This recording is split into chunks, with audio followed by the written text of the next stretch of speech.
ও বলৰাম নতুন খবৰ শুনিছনে নাই কিহৰ নতুন খবৰ ও এ প্ৰধানমন্ত্ৰী আহিব আকৌ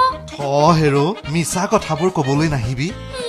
মিছা কথা কবলৈ তই এখন কংগ্ৰেছ চৰকাৰ পাইছ হবলা বোলো সঁচাকৈ আহিব প্ৰধানমন্ত্ৰী মোদী আহিব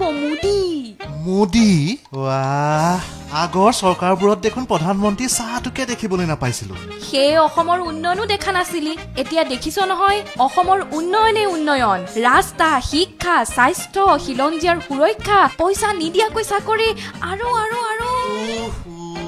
ফুল ষ্টপ দে হেৰো ফুল ষ্টপ দেচোন এতিয়া কচোন প্ৰধানমন্ত্ৰী কেতিয়া আহিব কিয় তই নেজান নেকি চৰকাৰে যে বছৰ জোৰা কাৰ্যসূচীৰে আমাৰ ভূপেন দাৰ জন্ম শতবৰ্ষ পাতিছে আমাৰ মুখ্যমন্ত্ৰীয়ে বোলে প্ৰধানমন্ত্ৰীকো লগ কৰি অনুষ্ঠান মুকলি কৰিবলৈ মাতিছে অহা 8 ছেপ্টেম্বৰত এই কাৰ্যসূচীৰ আৰম্ভণি হ'ব বুজিছ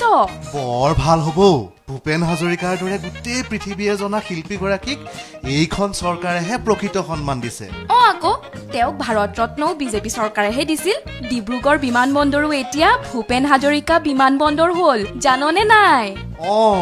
হয় দে গুণীজনেহে বুজে গুণীৰ মূল ইয়াতে থমকি ৰব নোৱাৰি বুজিছ অহাবাৰ ইলেকশ্যন হ'ব নহয় ভোটটো পদুম ফুলতে আকৌ মাৰিব লাগিব বুজিছ আমিও এতিয়া কথাৰ মহলা মাৰি থকাতকৈ কামতে ধৰোগে বল